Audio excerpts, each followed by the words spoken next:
All right, so we are continuing troubleshooting. We are trying to find out how to actually get this project to run.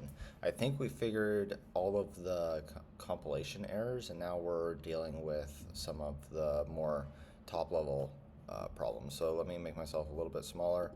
Um, the problem is when I do clear Docker compose up, and we'll see that it comes through all of this and we get this, but then all of a sudden we're having problems with the YAML file. So this is part of the Docker Compose interactions with everything. So take this, just copy and paste it, and then we'll find out why this is occurring. So yes, I'm a human. Okay. Doesn't like this one maybe. And I think it was due to the fact that one is a folder, one is a, I can't remember. I was looking at it here. Right, let's, okay, so Docker distinguishes between a mounting file and a mounting directory. In my case, Docker is trying to mount this Prometheus YAML onto the path that doesn't yet exist. Okay, how to fix it. So I'm gonna take my entire Docker Compose and put that into here. Give it a little bit more context and then see if it can point me in the exact direction.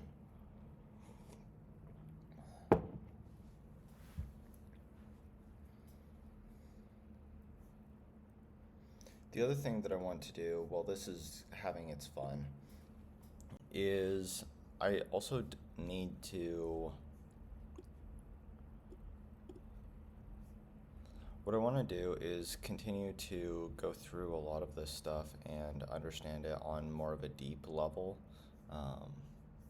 Maybe we don't do that immediately though right now because we're doing multiple things at once. Okay, so here I define Prometheus.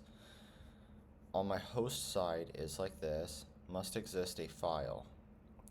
Okay, on the container side must exist a file inside of here if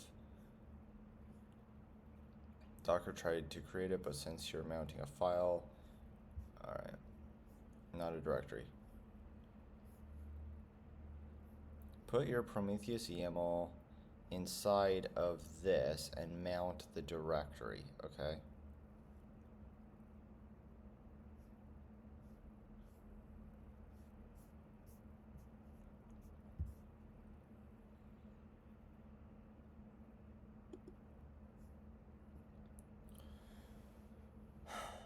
Alright, so does this mean that I need to come in here and change this portion? So,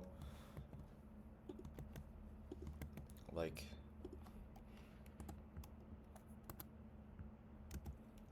this?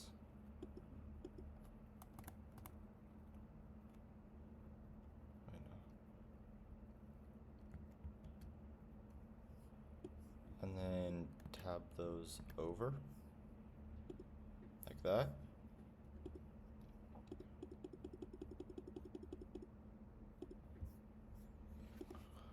So what's the difference? This is the same.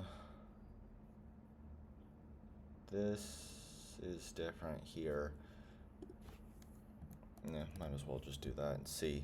But I don't know if I actually need to create a YAML file. I'm not sure. Oh, we're getting a lot more stuff going on. So maybe that's just because we changed our YAML or our Docker Compose file. Okay, so this one is having issues. Okay. Put this back into there.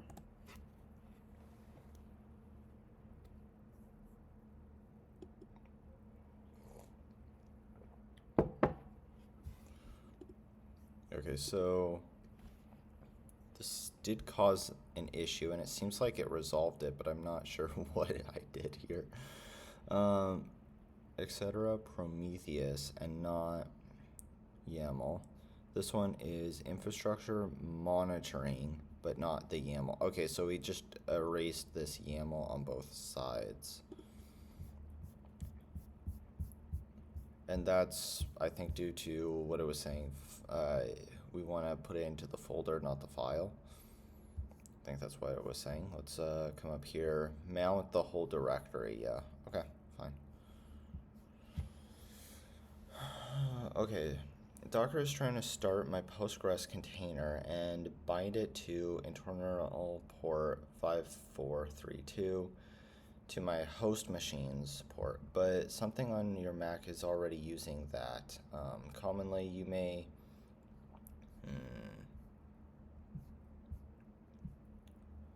So, I don't really want to do this command while I'm doing a video. I should...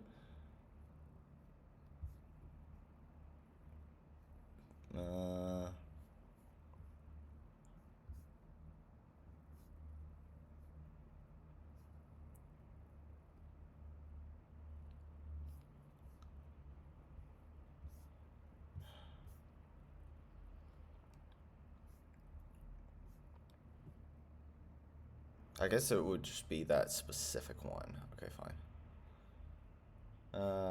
Check. Okay, fine.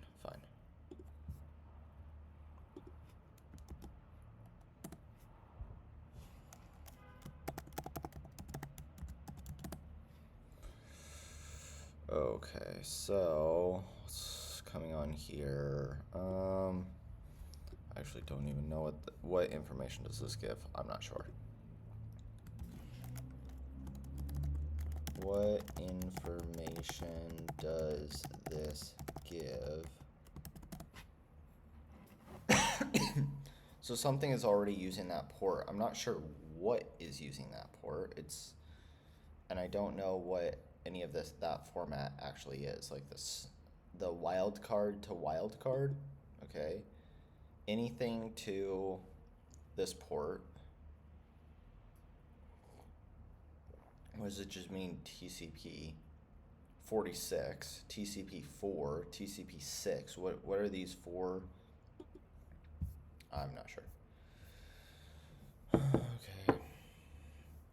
So, TCP 46 means this socket is listening for both, oh, I see. IP version 4, IP version 6. Okay, that's what it means. This means it's bounded to all interfaces on port, so any IP can connect. Okay. Listen means it's waiting for incoming connections. Okay. Okay. Interesting. So that makes sense why it failed. If you want Docker Postgres container to use this, you'll need to stop the local Postgres service. If you want to keep Postgres running, change your Docker.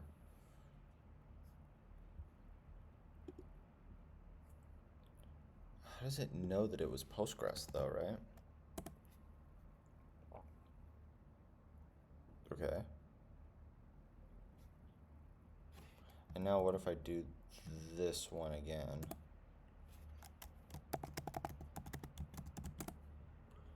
Well, we still have all of those there. So it's still just gonna fail, right?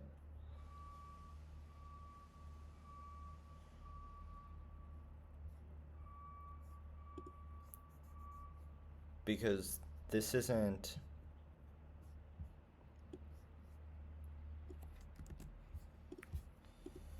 Like, are you implying that Postgres was using up that port number, and so I needed to stop it, but after I stopped it, I am still seeing the same ports in use, will I need to manually... Oh, I guess, no, never mind. I don't want Postgres to end all the time because I want it to be persistent. Okay.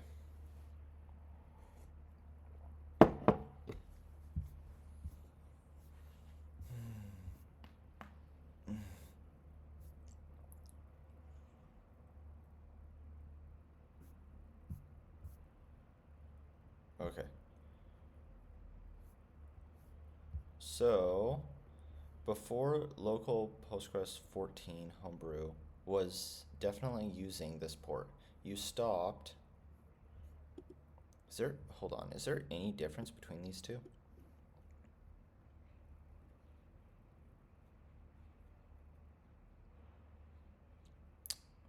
I don't see so. Okay, that means something else.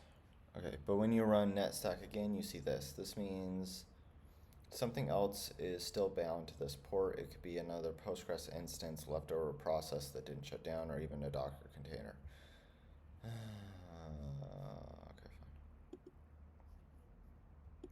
fine. Does this give me any more useful information?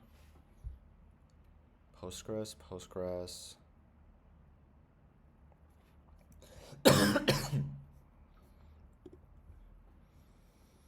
Okay.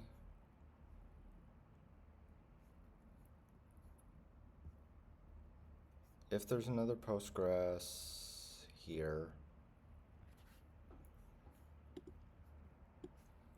so yes, there is.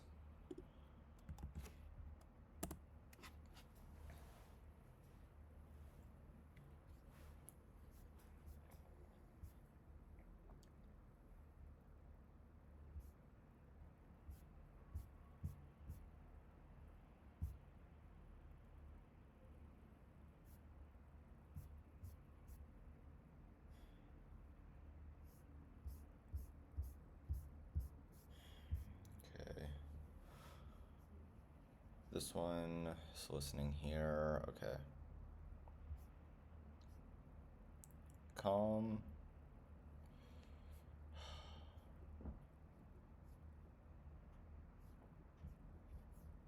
All right, I trust you. I trust you. I trust you. Go.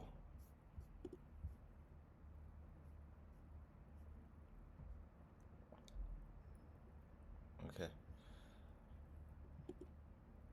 Let's see. Restart. Restart. Yep. Okay. And all right. Now let's do clear and Docker compose up. See if we get the same errors.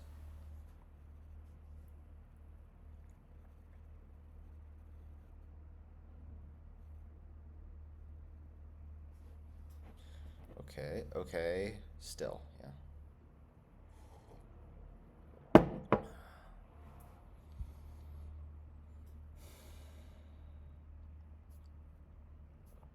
I cleared, that's unfortunate.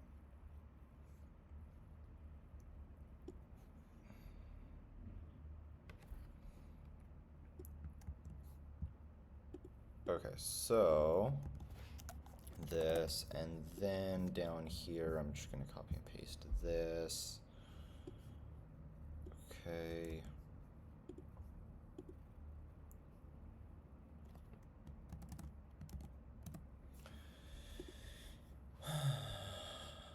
So this one is looking at SQL, right? The Postgres. Let's Postgres is here, so there's the ports, and I don't think it likes my port right there. So let's see what we can do. So yeah, I killed that process, but Docker desktop is still holding on to port. That's why you need to run Docker compose up, you still get this. But I reset my thing. Docker attempted to bind. Okay, so why this happened. Docker Desktop keeps a background process that manages networking and port binding. Okay? When you previously tried to start adds Postgres container, Docker attempted to bind 5,000, I'm just going to call it 5,000, that binding can linger even after that container stops, especially if Docker Desktop wasn't restarted, but it was. So even though you killed the Postgres process, Docker itself is still reserving port 5000. Restart Docker Desk. Okay, thank you for that. Hopefully it doesn't decide to, okay, good. Quit it from the menu bar and reopen it. This clears, but I already did that. Use a different,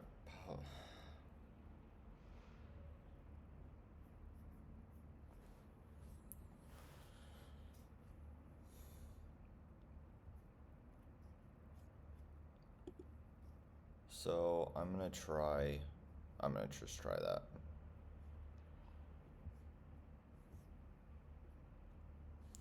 The other thing is I didn't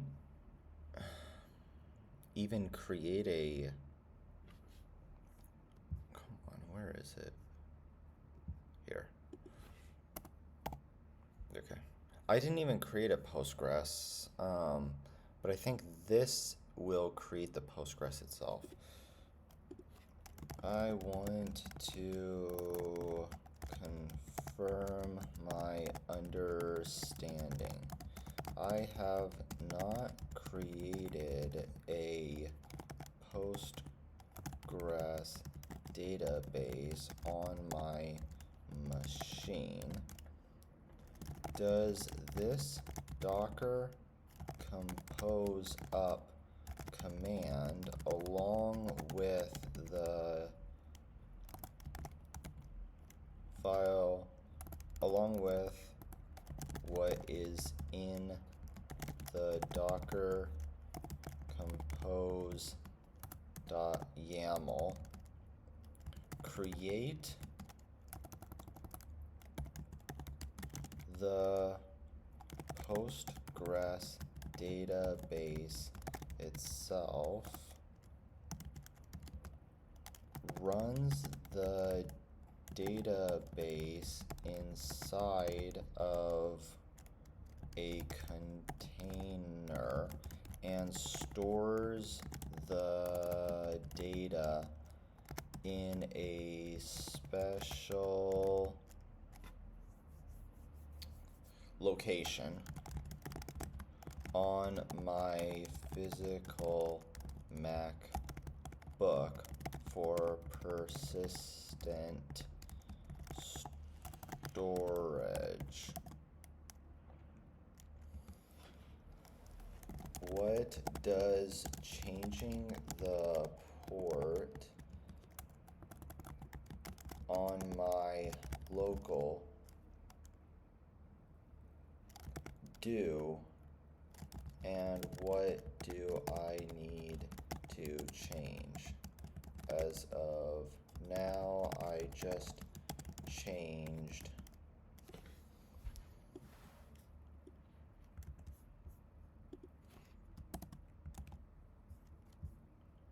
to this. But I am also trying to understand the concepts. All right. I guess while that is thinking, I can run this again and see if we get the exact same error. Oh, come on.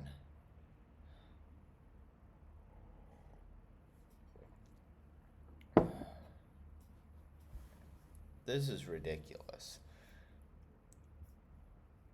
Okay. 3, 4.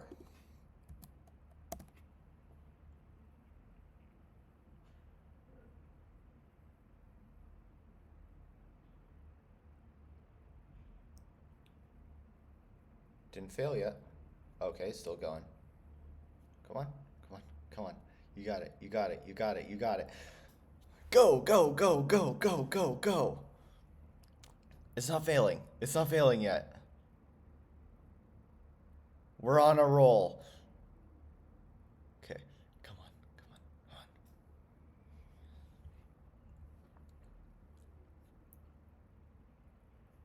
So I'm gonna let it be. Is it like listening right now? Oh, my friend sent me a message. Hold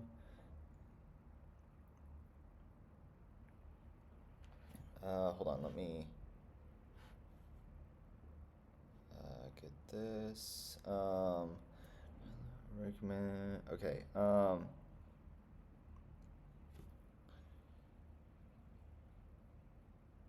I can.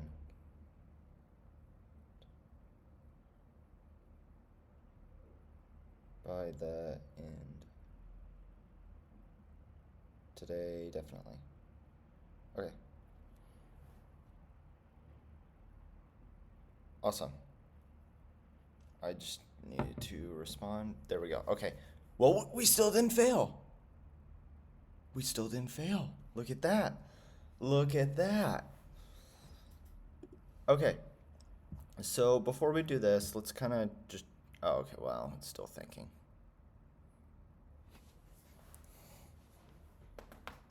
Oh. Oh. Okay. So now the next question is it like listening? Because we have our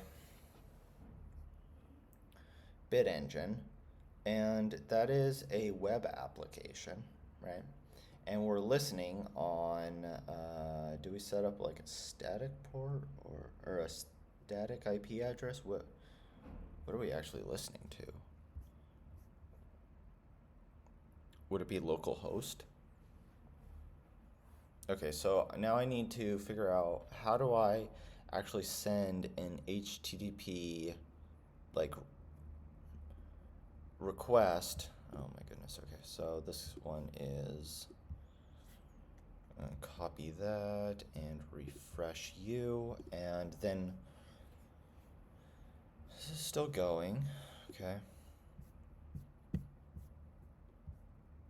So now paste this in there like that. Let it do its thing, okay? And now I'm just thinking about what's the second question going to be.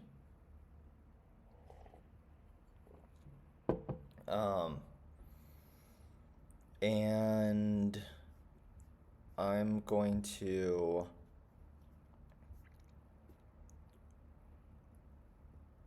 look at add controllers, right? But I need to first get it into that container because this entire thing is, this bid engine is going to be running inside of a container, which is here. So it's at this port. I'm thinking I do localhost 8081. And from that, I can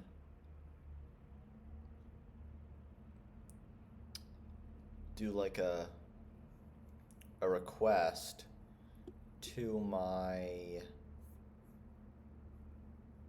where's controllers? Here. To this right here, like post API bid, right?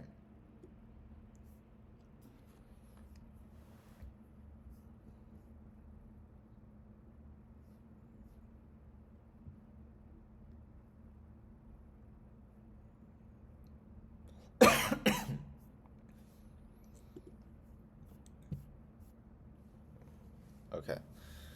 And then what I actually might do is just do like a test endpoint that just returns status okay. But, yeah. Okay, so, oh, oh, okay, so it's still going, it's still going.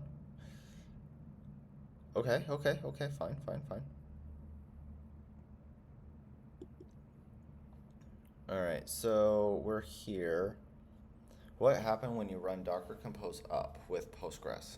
Containerized database. The Postgres service in the Docker Compose pulls the official Postgres image inside the container, okay? So we have the container and now we have the image on it. Meaning you don't need Postgres installed on my Mac, Docker runs it for you. Database creation. The environment variables in your compose file, okay, the adds DB, we have the actual database name, we have the Postgres username and the Postgres password. Tell the container to automatically create a database named addsDB with a user, Postgres, and password here when it first starts. Does that mean that it's always going to do that? Like, when I do Docker Compose up, it should only create this database once and not do it again if I restart the container, I'm hoping. You mapped a volume here. This means the database files tables are stored in a special directory on my Mac's file system. Okay. Yes. Even if you stop or delete the container, the data persists. When you restart, Postgres picks up right where you stopped off. Okay. What the port mapping does. So inside the container, Postgres always listens on port. So Postgres is listening inside the container on the 5432. Okay, and then, so that's just always where Postgres listens. Okay, I see. And now I am communicating it from my machine on just a different port, and it gets mapped through Docker to that different port. So inside Docker, the other services like Bitengine still connect to Postgres here because they're on the same Docker network, okay? On my Mac, if I want to connect to Postgres or GUI client, I would have to use localhost and then 5433, okay? So this makes it seem like I can do localhost and then port 8081 and then the IP address or the endpoint. So I'm going to say here, this is my REST controller for the Bitengine. Can you give me a addition of a test get point which, okay, and then and tell me how to run it, like this. And I should actually save my work. So I'm gonna come here, I'm gonna exit out of this. Okay. So exiting all of this stuff. Okay. So git add like this. Commit here. Got our project working. Project compiles and starts up with docker compose up command. Okay. Like this. Main. There we go, pushed out to main. Now we're gonna go and try to add some things here and then test that out. Okay, so let's see. In my big controller, add this method, okay? So I'm just gonna come in here and below here,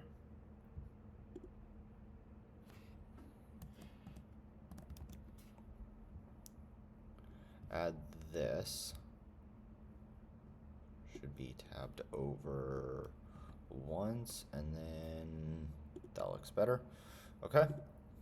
So now I need to start it up and then do, so maps to get API bid test, return simple status 200, okay, with the phrase bid engine is running. Okay, so now do my Docker compose up, okay, and then localhost to that port and that, yep, awesome, awesome, awesome. Or I was just gonna do the browser, yeah. Docker compose up, and let's watch this do its thing. Hopefully it does not fail now. Okay, I was worried, like, is it going to say, hey, you're using all of those ports again? Because we ran it once and didn't reset anything, but so far it seems to be okay. So now I should be able to, yeah, just do this one. Close out one, and then we'll run this. Okay. Go. Darn. Okay.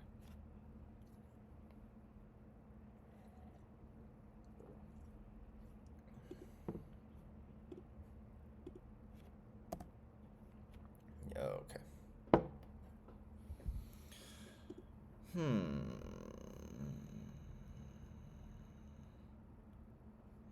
API bid test, right?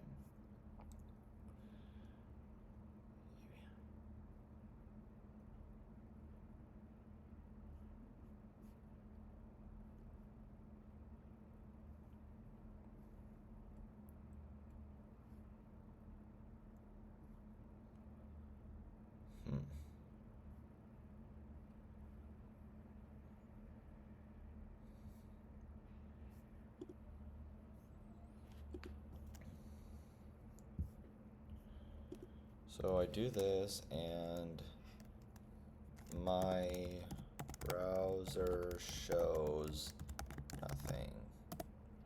All right. Now we're gonna try to troubleshoot what's going on here.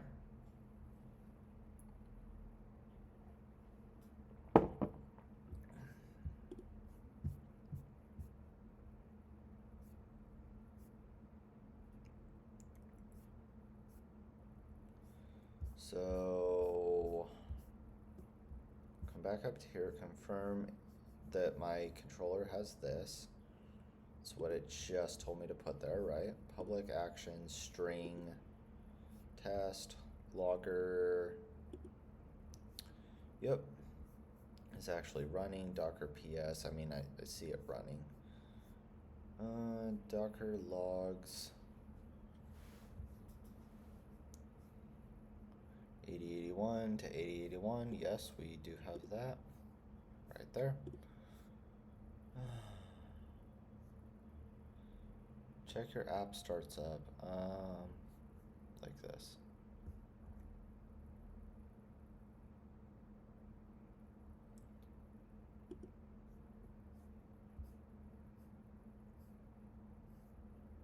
I mean, okay, here's Kafka. There's a lot of Kafka stuff. More Kafka. Here's Bitengine.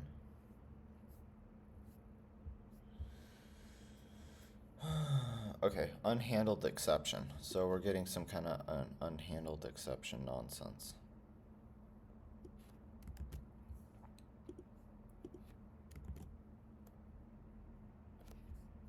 Remind me later. Paste you into there. Oh my goodness. It doesn't like how long it is. Fine. Fine. Fine. Fine.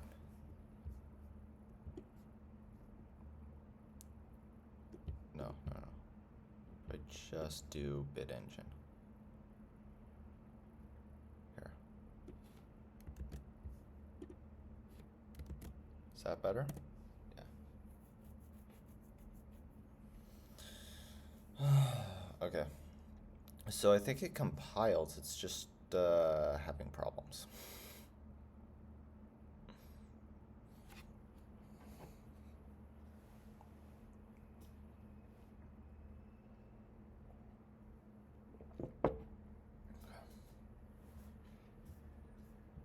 So now, what's going on is very clear, awesome.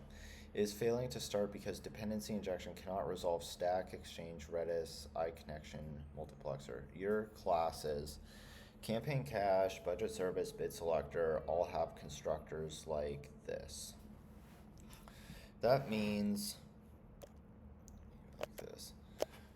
That means that .NET Core must know how to create iConnection for Redis. But in my program.cs, I haven't registered this collection. Okay. Do I need like a using or something?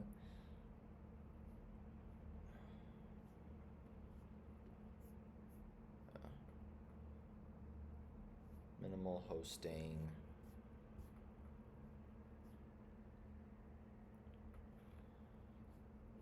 Okay, so inside of Docker, Redis is the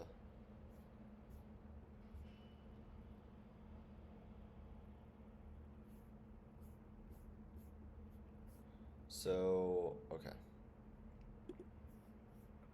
Program.cs.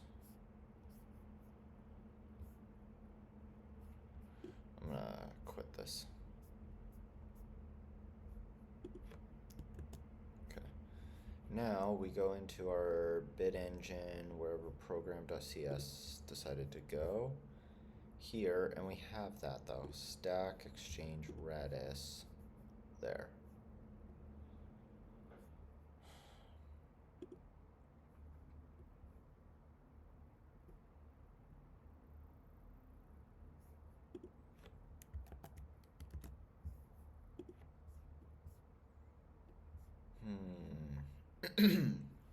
Okay.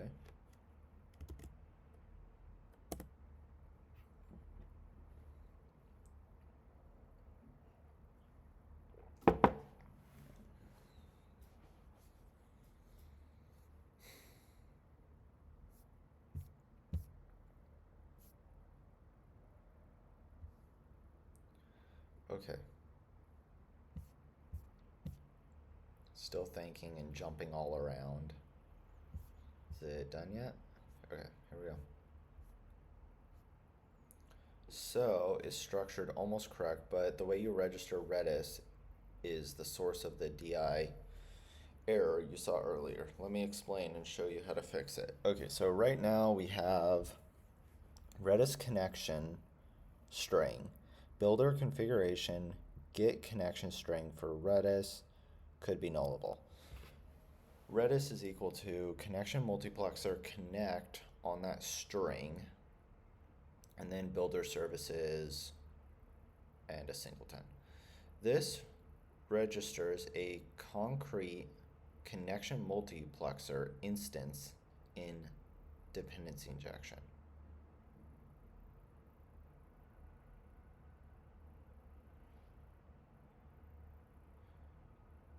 Okay. So a single, I guess I don't quite understand what's going on. But your services ask for an iConnection multiplexer in their constructor. DI doesn't know how to map connection multiplexer to interface connection multiplexer, so it throws unable. Okay. The correct way to do it, you need to register it against the interface. Okay. This way, when DI sees a constructor parameter of type iConnection multiplexer, it knows to inject the singleton that I created. Other small improvements, you can map directly. Well, I'm not going to worry about that exactly right now. So I can do this one, okay? But we need to understand what's going on. So first off, let me come in here, okay, program.cs, and let's change the one that we're seeing. So it doesn't like this right here. I'm gonna come here and do this. Like that. And now instead I'm gonna follow what it's telling me here, and I'm gonna type this out so that I can get some experience, like be able to actually learn while I'm doing this. Okay. This. So builder dot services, and what does services do? Okay, so services, when I do builder, that's the object that I'm about to create. That's the web application for the C# program. Services are, I'm informing that application about the items within it, like my bid selector and all of this. Okay.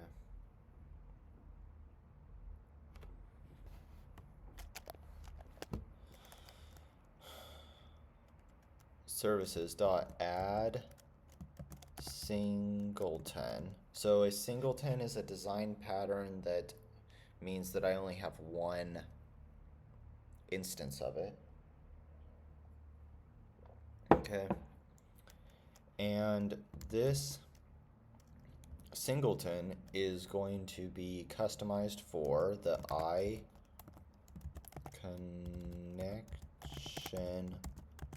multiplexer. Okay.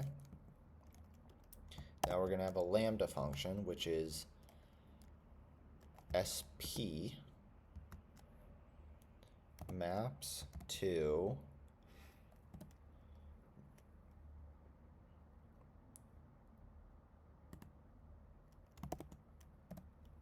this thing here, var redis connection string, yeah, is equal to builder dot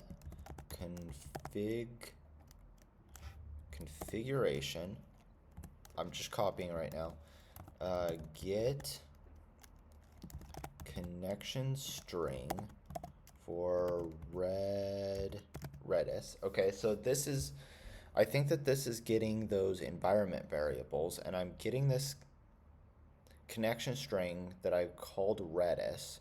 And if we look in our Docker Compose here, there should be something called, says Redis connection string.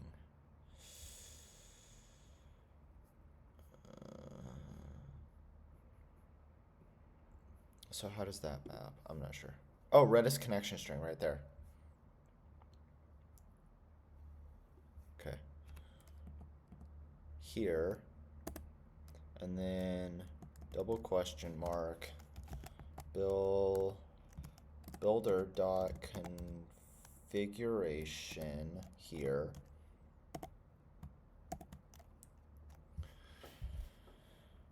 So that I don't have a typo.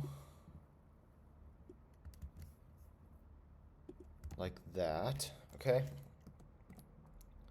And then if we're still nulled, we do this one here.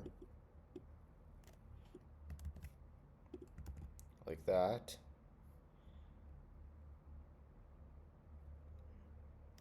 And then within this, we return the connection string. Okay, so now that I typed it out myself, I'm just gonna copy the entire thing because I don't want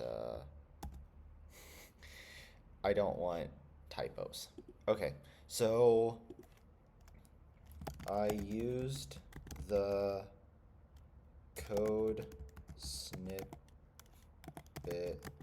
that you gave me. Can you explain the concepts to me? I don't understand, um, but want to build my knowledge and competency. What are the concepts which I am struggling with? Can you explain every concept used in this snippet? So while that's having its fun, I'm gonna come back over here and run this again.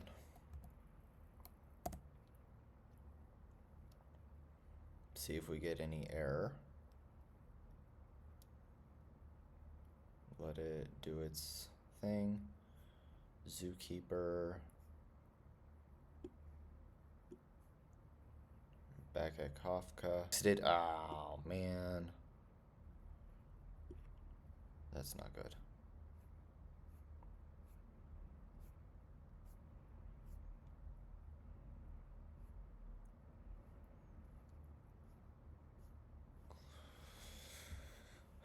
Okay, here. This is what I want to copy. Like, please stop, please. Come on, let me scroll. Oh man, I can't scroll. It was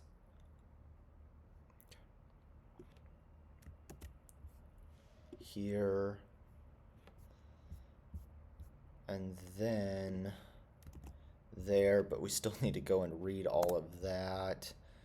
And obviously this is not going to work because I just do this and yeah, it fails. Awesome. Wonderful. Wonderful. Just, oh wait, hold on.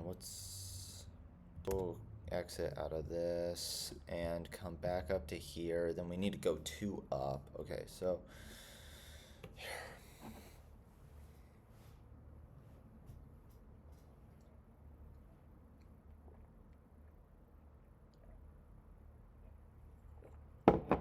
So let's see, program.cs is my entry point.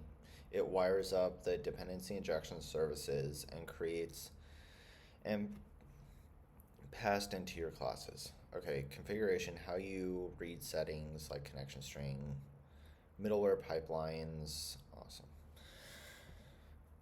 So this web application creates an application builder, reads configurations, okay, environment variables, sets up logging and dependency injection. The builder, yeah. Connection string reads a connection named default connection from my config file. Used by Entity Framework to connect to Postgres. Okay. In Docker Compose, you pass this via environment variables. So we pass that, but I don't see anything called default connection. So registers your app DB context with dependency injection. So services add DB context, which is there. App DB context. Okay. This registers my app DB context with dependency injection. This use in PG SQL tells entity framework core to use Postgres provider. EF lets you query the database with LINQ. Redis connection registers a singleton Redis connection which has an interface connection multiplexer. Singleton, one instance in the whole app lifetime. In the Stack Exchange Redis client, it manages connections, pooling, and connections. This is what your campaign cache uses to talk to Redis. Then I register my custom services here. Okay.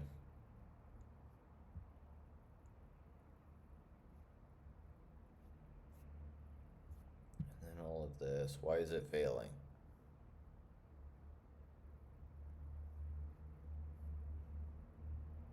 But the DI container doesn't know how to provide one.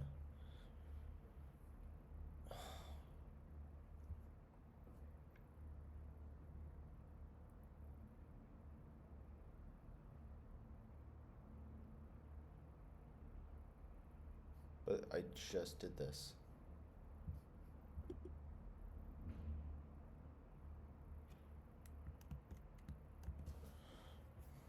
Wait, is this...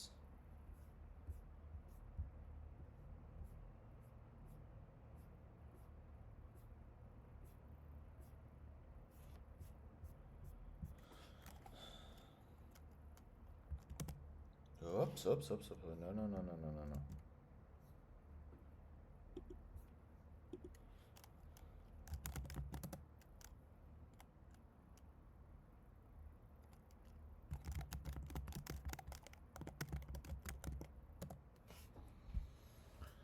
Okay, let's try to capture it right when we see. So we're looking for anything like Bitengine. Zookeeper. Okay, you are not of my interest. Bitengine, here we go.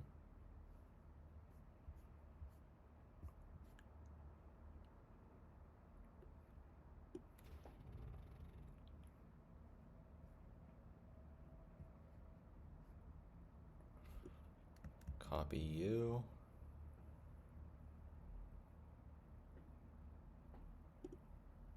And say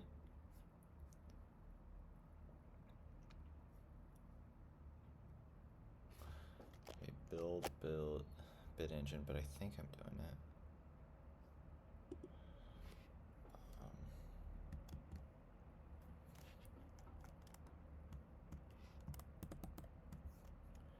And here is this. Okay.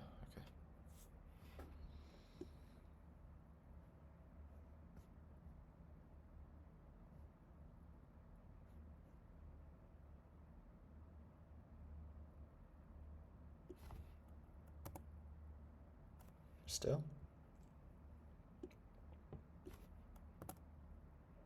Okay, there we go.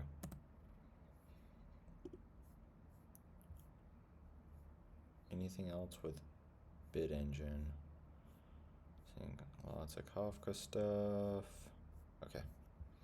And just to make sure we're still failing to load it, right? Yeah.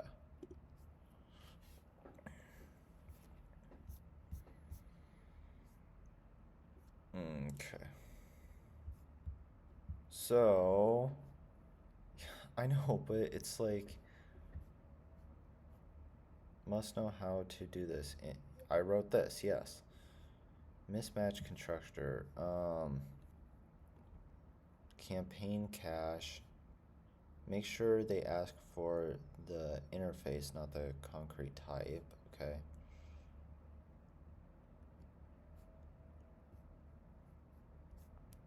So campaign cache, let's go there, campaign cache.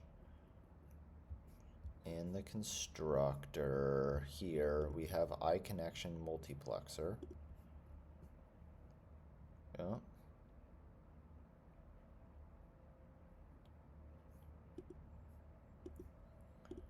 the get database of an actual database. That is right.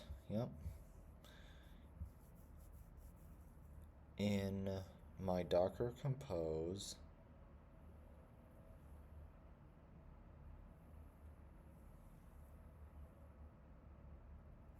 should read like this. Okay, I'm just gonna go like that, come into here. Once again, I will just like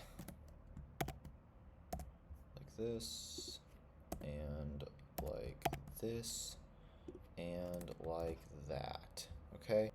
Although I think it builds it automatically, actually.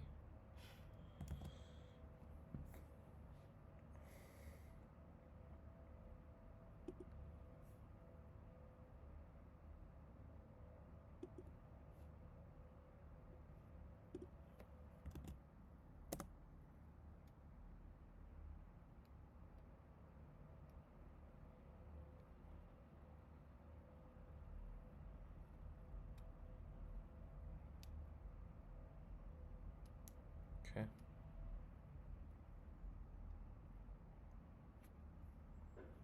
Did we see... I didn't see any Bitengine stuff, did we?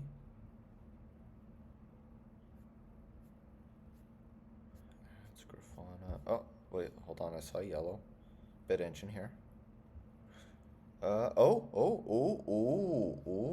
Look at that, look at that, look at that. It's different. Oh, come on. Why is it so jumpy? That is obnoxious. Why is it so jumpy?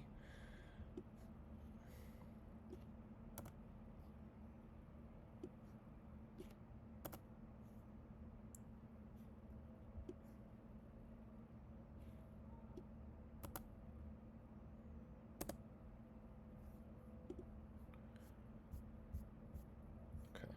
Here, here, here. Come on. Yes! There we go. There we go. Okay. Okay, so now we are able to hit that API endpoint. Oh my goodness. Okay. Do you know what time it is? It is time to save. It is time to save our work. Okay. Let us come in here. We are going to... Oh my goodness, I love that. Okay, so test API endpoint called. Oh, that's so cool. Okay. Yes! Let's save. Let's save. Git add, git commit m, and then we say successfully